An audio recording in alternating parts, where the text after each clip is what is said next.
Alô?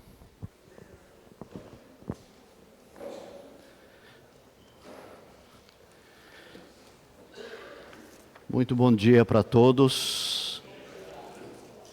Graça e paz. Aos papais, parabéns pelo nosso dia.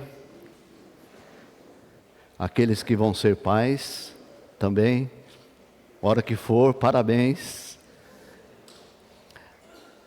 Permita-me orar mais uma vez. Curve suas cabeças.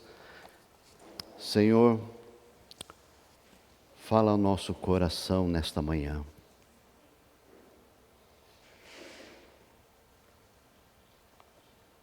Fala ao nosso coração de uma forma profunda.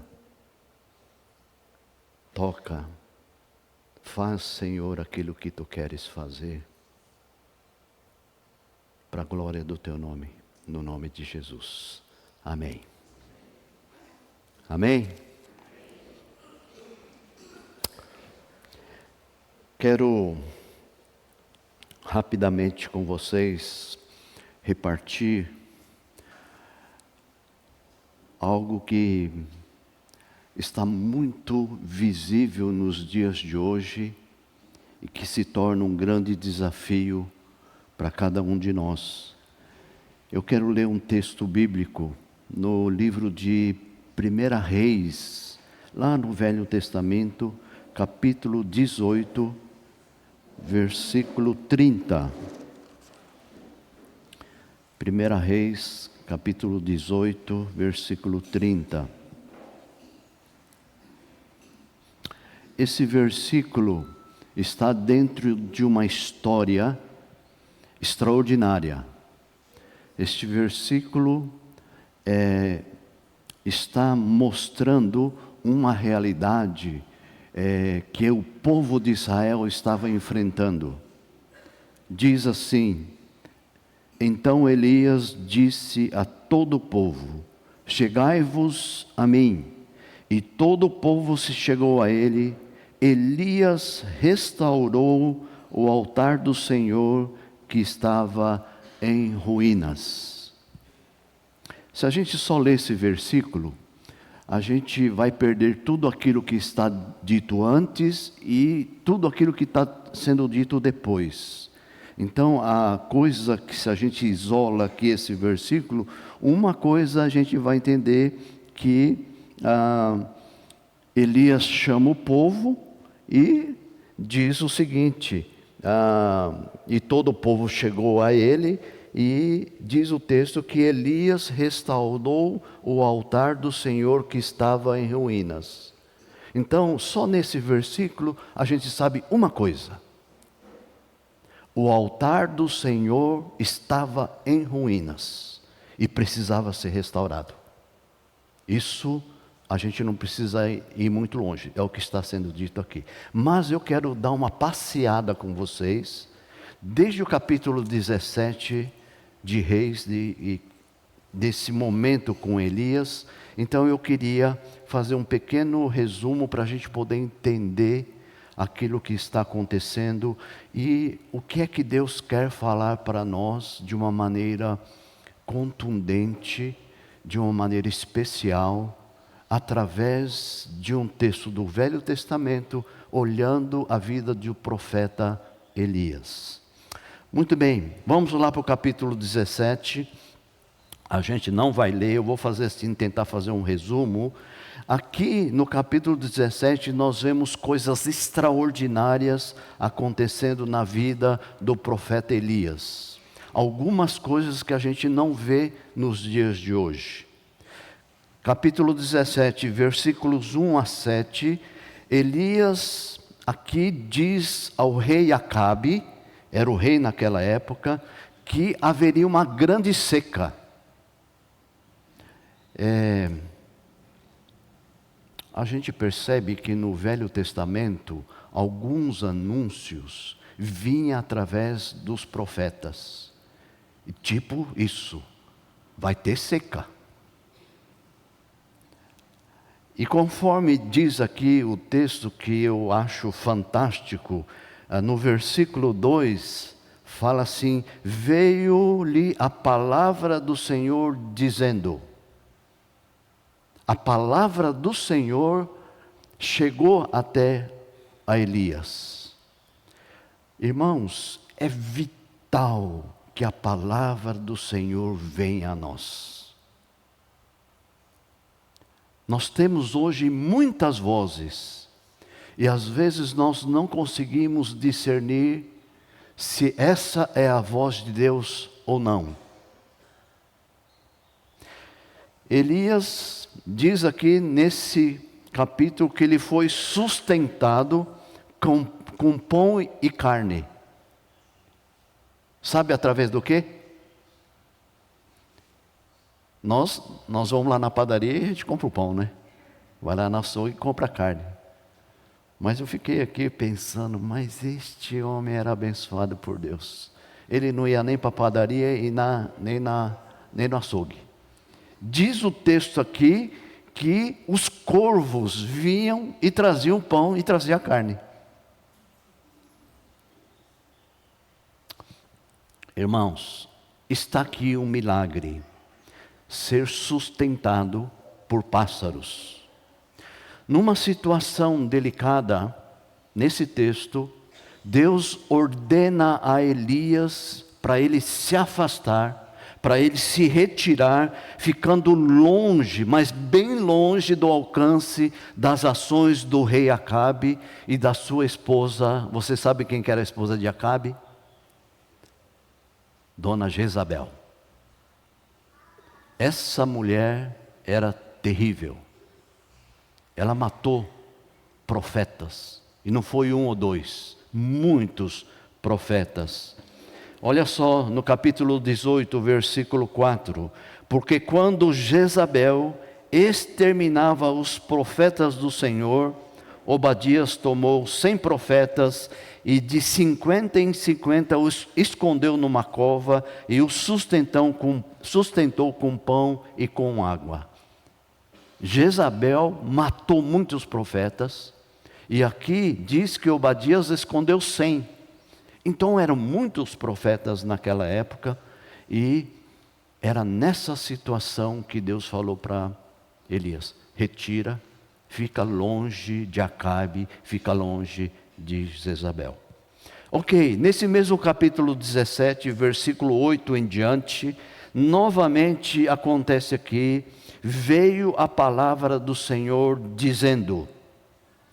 A palavra do Senhor é algo claro. A palavra do Senhor vem. Você já recebeu alguma palavra do Senhor? Já recebeu?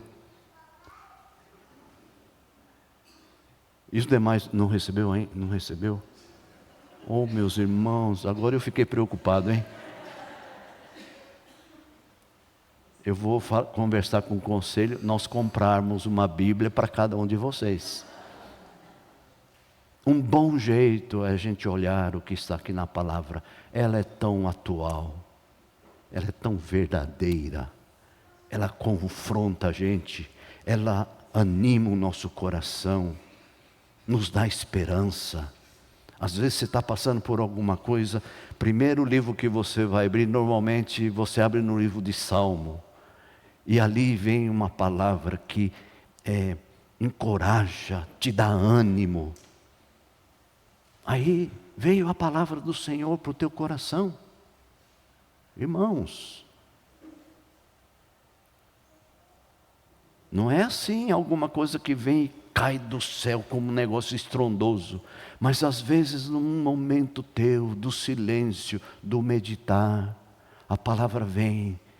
Quem sabe você lembra, domingo passado o pregador falou sobre isso, e aquela palavra ressalta, e aquilo te dá uma força, te dá um ânimo, e aquilo é algo que você tem firmeza nos pés para você continuar a caminhar.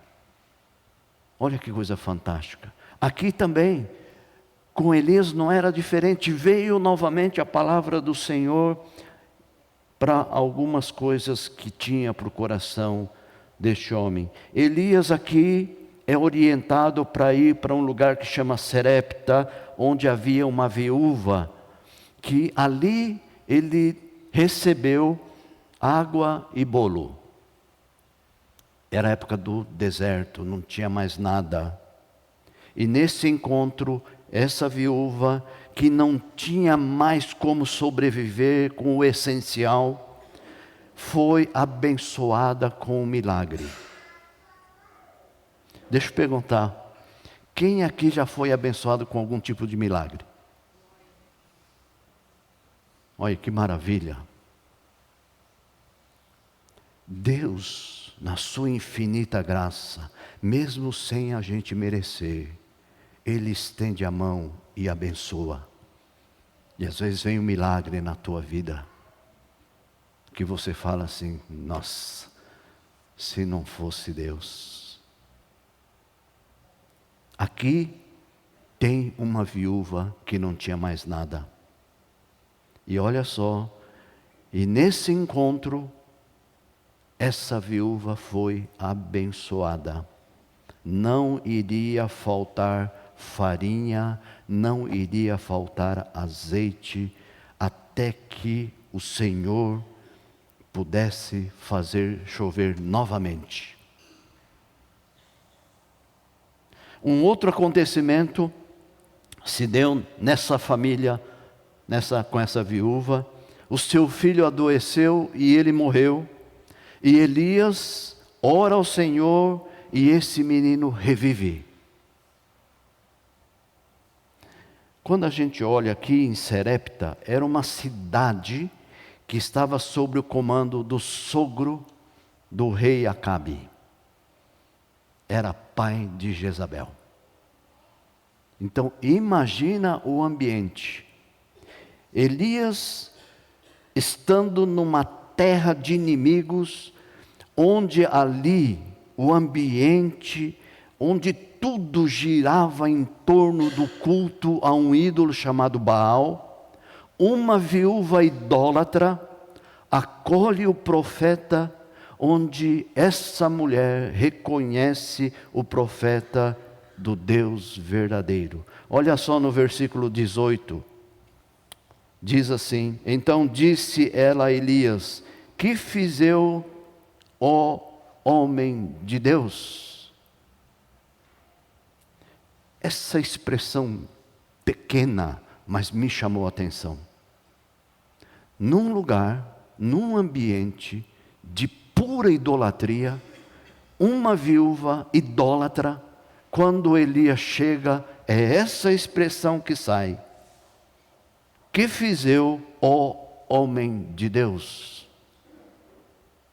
A percepção, eu não sei se ele andava com uma placa escrita aqui, homem de Deus. Mas ela olha e ela percebe, tem alguma coisa nesse homem. E a expressão que saiu foi essa: homem de Deus. Eu quero olhar para os pais aqui. Você é homem de Deus? Uma boa coisa para a gente saber se é ou não é mesmo, pergunta para a tua esposa. Se você não quer receber alguma resposta, que às vezes não pergunta não, tá? Mas se você quiser perguntar, pergunta. Minha querida esposa, você acha que eu sou homem de Deus? Pergunta para os teus filhos. Mas esteja preparado para receber a resposta. Talvez a esposa que é bem legal, não, você é homem de Deus, precisa melhorar.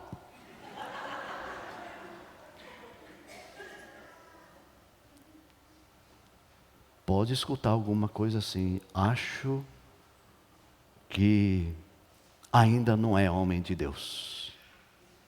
Mas olha só, essa viúva, quando olha para Elias, homem de Deus, parece que o profeta chega e os problemas aumentam, conforme essa viúva diz no versículo 18.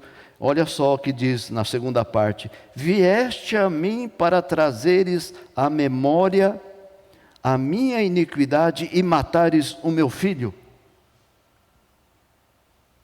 O senhor vem aqui e fica querendo lembrar os pecados, trazer os meus pecados e meu filho morrer.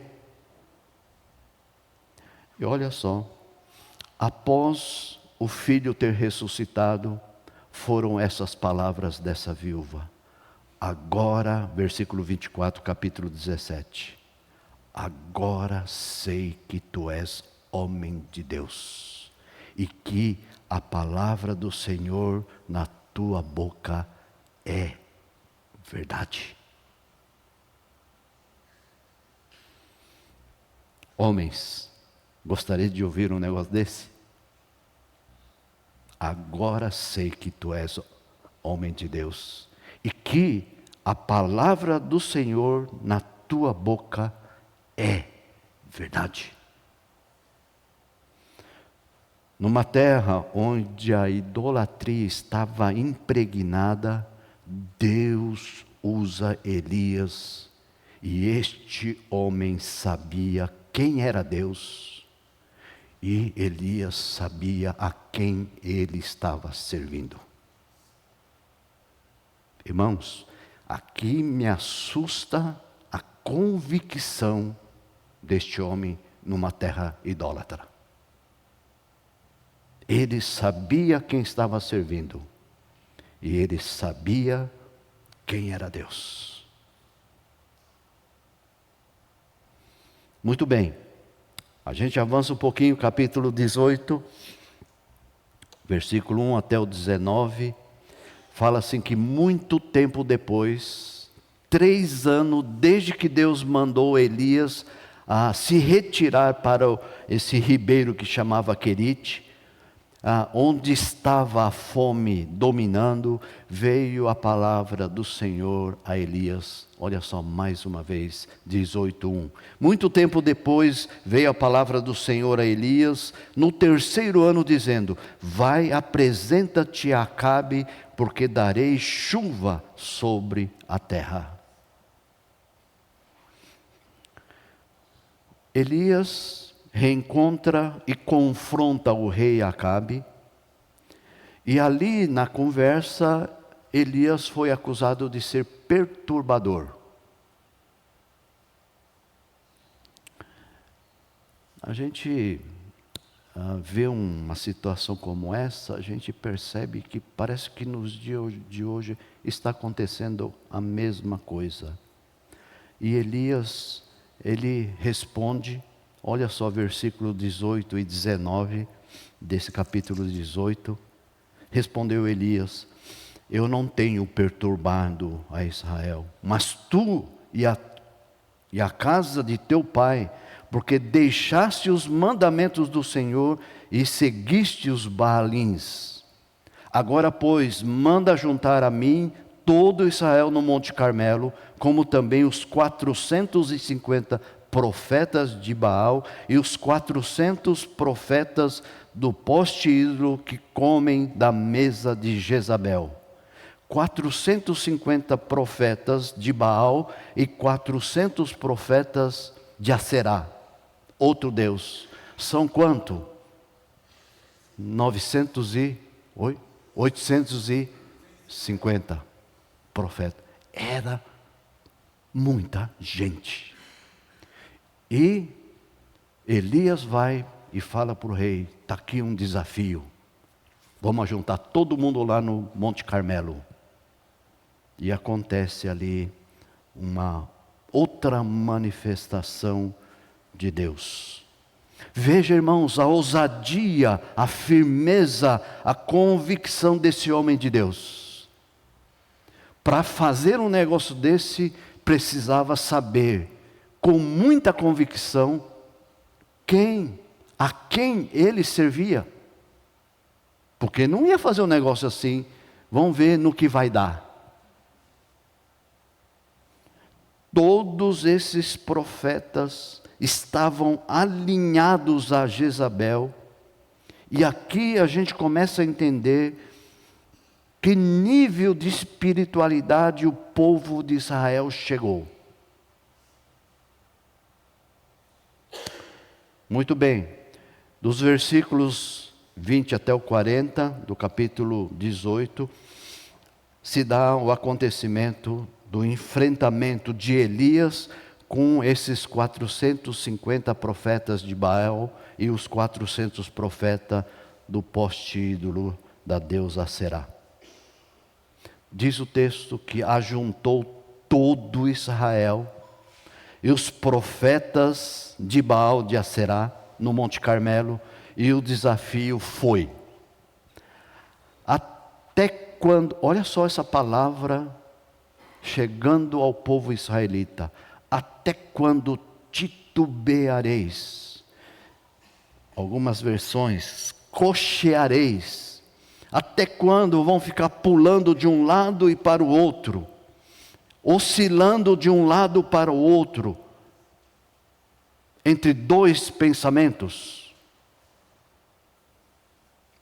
Olha só, nesse texto, os profetas de Baal montaram um altar, colocaram ali um novilho, invocaram o nome de Baal. Ah, Baal, responde-nos. Pularam em volta do altar e, diz o texto, ninguém respondeu. Desde manhã até meio-dia. Imagina isso. Ao meio-dia, Elias zombava da seguinte maneira. Olha o versículo 27. Ao meio-dia, Elias zombava deles, dizendo: clamai em altas vozes, porque Ele é Deus. Pode ser que esteja meditando, ou atendendo a necessidades, ou de viagem, ou a dormir, e despertará. Essa foi a zombaria de Elias. Os profetas reagiram da seguinte maneira, olha no versículo 28, e eles clamavam em altas vozes e se retalhavam com facas e com lancetas, segundo o seu costume, até derramarem sangue. Era esse nível das coisas.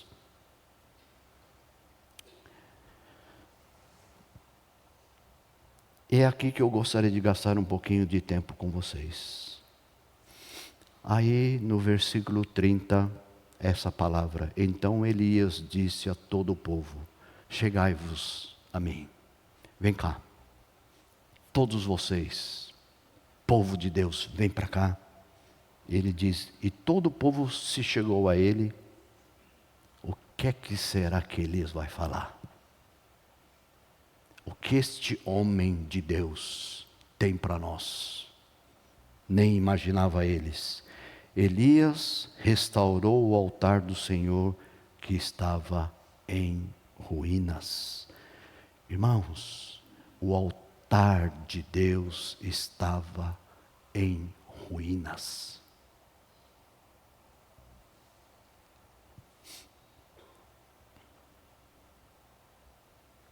O altar foi restaurado. Trouxeram lenha, colocaram no novilho, derramaram água.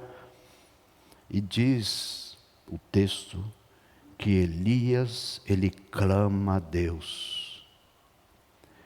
Quando ele termina de clamar a Deus, vem fogo do céu. Irmãos, imagina como é que é esse negócio? Raio, a gente até dá para entender, né? Mas veio fogo do céu.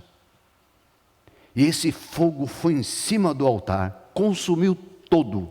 Aquele fogo lambeu a água que tinha sido derramada. O povo, quando viu isso, se prostraram. E a palavra foi: o Senhor é Deus. O Senhor é Deus.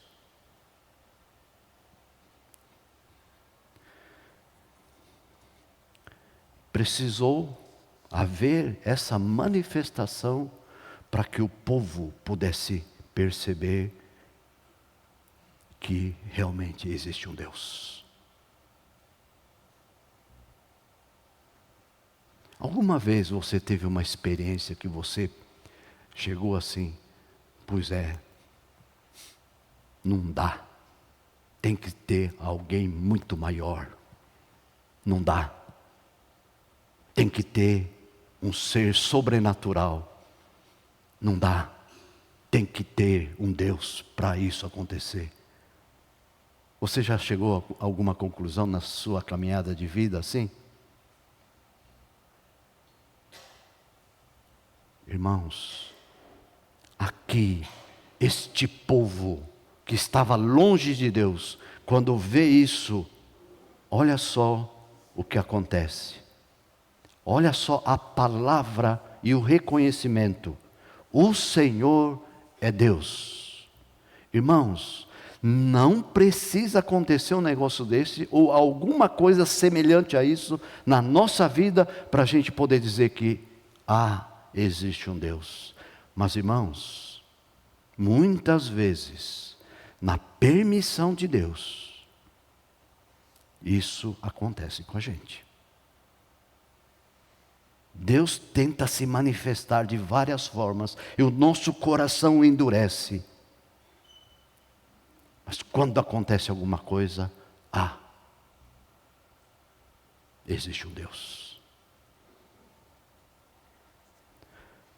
Eu acho que eu já contei uma vez para vocês, no leito do hospital, um senhor, vai ou não vai, vai ou não vai.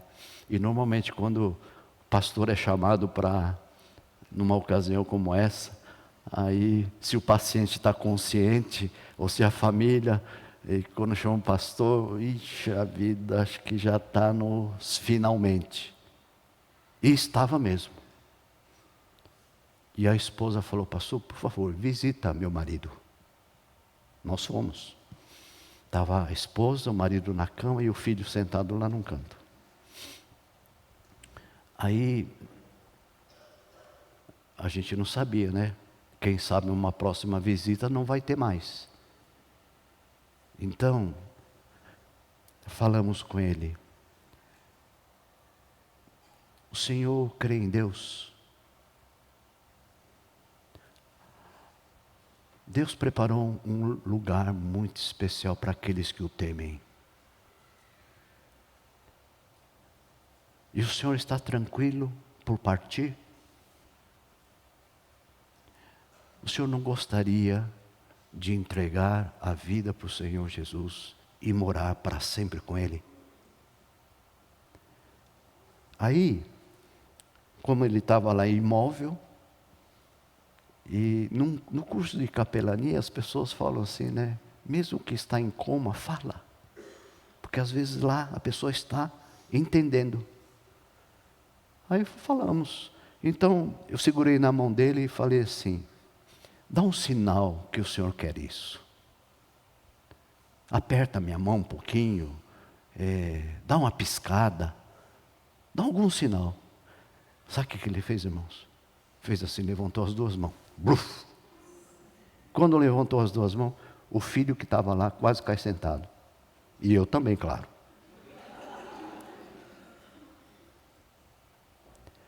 Ali foi a sinalização que ele tinha entregado a sua vida para Jesus. No outro dia, esse homem parte. E aquele filho que estava ali, afastado de Deus, naquele dia ele tomou uma decisão. Até hoje, está na fé. Irmãos, tem coisas que acontecem.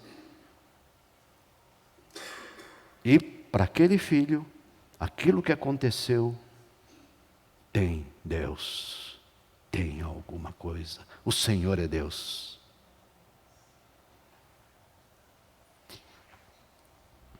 Os israelitas sabiam, tinham conhecimento das atuações, dos milagres de Deus na história. Sabiam.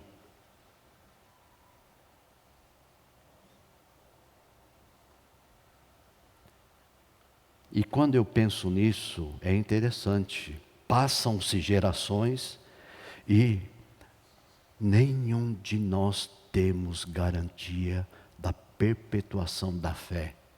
Nós não temos essa garantia. Sabe por quê, irmãos? Eu fiquei pensando.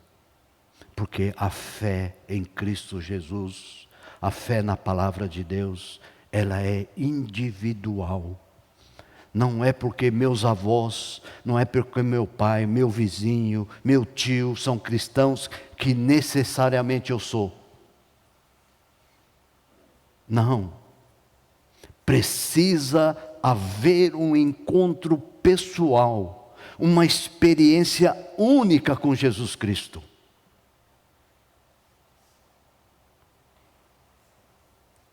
Foi isso que o povo experimentou. Deus usa cada um de nós. Deus usou Elias, Deus quer usar a sua vida. Para quê, irmãos? E hoje que estamos comemorando o Dia dos Pais, eu quero dizer para você, papai, eu quero dizer para você, mamãe também, a palavra lá em Provérbios é verdade. Ensina a criança no caminho que deve andar, e quando for velho, não se afastará dela. Nós não temos a garantia, mas nossa parte nós precisamos fazer, porque cada um tem o livre arbítrio. Então, pai, mãe, investe onde precisa ser investido. Pai, mãe, ensina a seus filhos.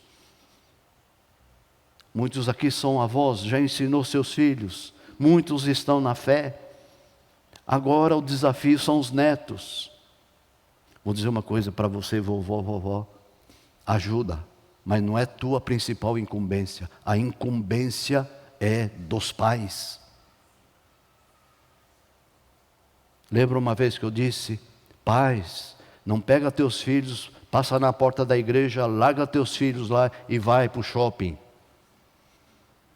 Você sabe que termina meio-dia, passa aqui, pega os seus filhos e vão para casa. Como é que vai perpetuar uma fé assim? Eles querem ver o exemplo. Pai, dá o exemplo.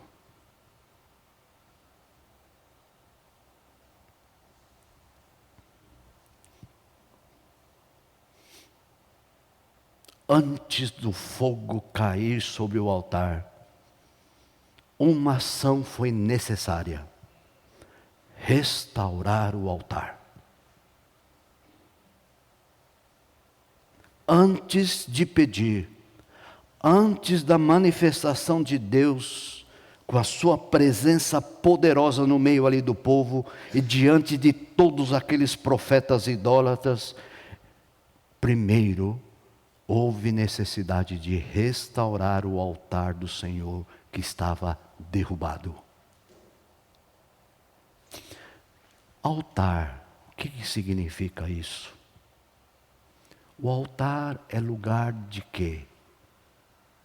Sacrifício. Restaurar o altar significa que não havia mais sacrifícios. Essa era a fotografia do povo de Israel. Quando não há mais sacrifício no altar de Deus, quando não há mais sacrifício em nossas vidas, por esse altar estar derrubado, por estar em escombros, certamente outros altares vão começar a ser levantados. E nesse altar que nós vamos fazer, nesses altares que vão começar a surgir, nós vamos apresentar os sacrifícios. E quando isso acontece, Deus é destronado de nossas vidas. E tudo, irmãos, tudo aquilo que se torna primeiro lugar, tudo aquilo que toma primazia, é o nosso, quando isso se torna o nosso maior amor em nossas vidas, ali isso se torna o nosso Deus. Aí nós quebramos o primeiro e grande mandamento de Deus. Amarás o Senhor teu Deus de todo o teu coração, toda a tua alma, todo o teu entendimento. E lá em Êxodo 20 diz, não farás imagem de escultura. E diz ali para também não adorar essas imagens. Irmãos, qual foi o altar de Jesus? Foi a cruz. Permita-me ler um texto, Romanos capítulo 12, versículo 1, e nós vamos estar encerrando. Romanos 12, 1, diz o seguinte: Rogo-vos, pois, irmãos, pelas misericórdias de Deus,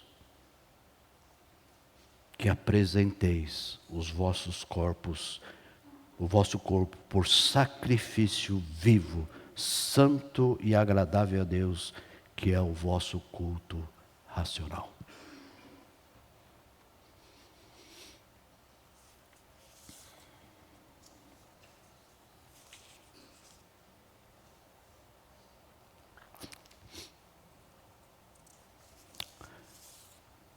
Hoje, será que alguém sente o tocar de Deus no seu coração? Que gostaria de fazer uma correção de rumo em sua vida, restaurando o altar de Deus na sua preciosa vida? Talvez, pode ser, que está como o povo de Israel, pulando de um lado para o outro, titubeando, vivendo sem convicção. Talvez não só 2 pensamentos, mas vários pensamentos, vários estilos de vida. E hoje gostaria de dizer como povo de Deus, o Senhor é Deus.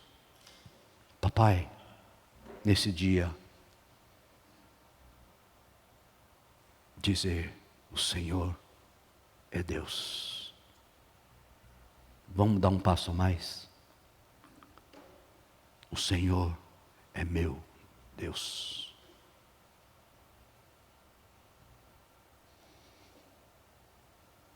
Deus nos ajude. Quando teus filhos, quando teus netos olharem para você, pai, avô, eles vão dizer o quê? Nossa, Deus era Deus do meu pai, era Deus do meu avô. Essa marca, irmãos, dar presente, dar uma boa faculdade,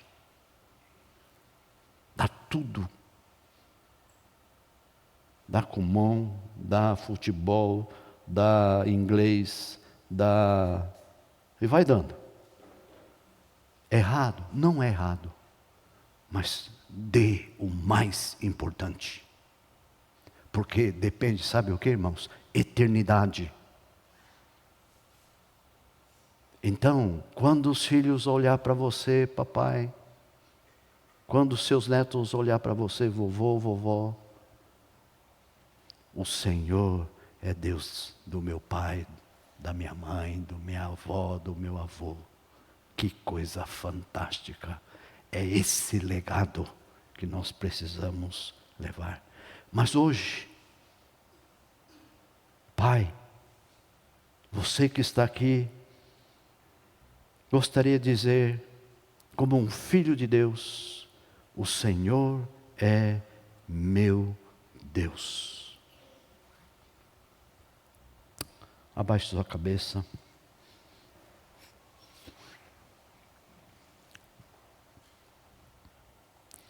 Será que alguém, até pai, mãe,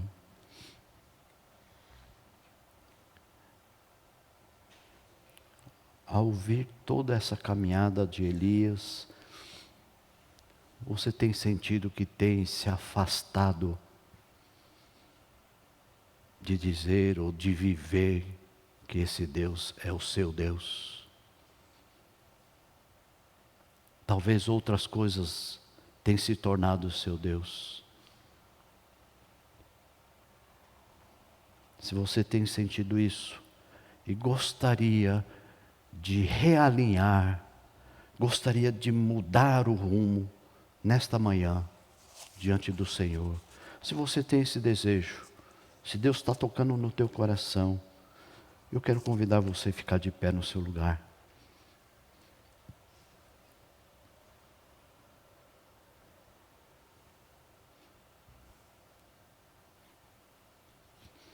Será que o altar está derrubado, em ruínas? E nesta manhã o Espírito Santo quer restaurar esse altar na tua vida. Você tem esse desejo?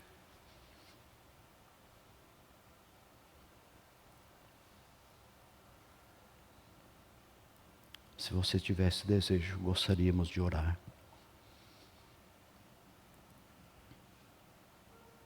Pai de amor,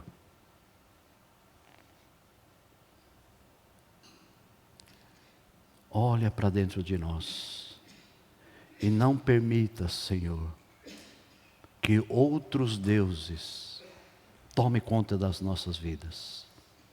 Não permita, Senhor, que outros altares surjam. E se há necessidade de restaurar o altar do Senhor, nos ajude. E nós queremos, como povo do Senhor, reconhecer que só o Senhor é Deus. Obrigado, Pai. Toda a honra, toda a glória seja dada a Ti. No nome de Jesus. Amém. Amém. Amém. Vamos ficar de pé.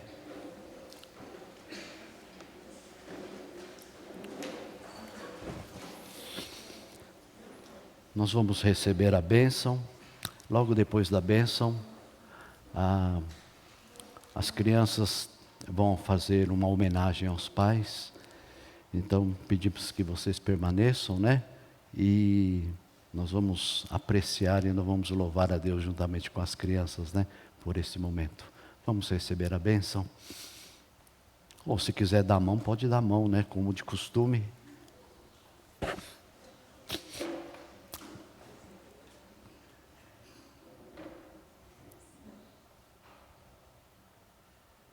Espírito Santo de Deus,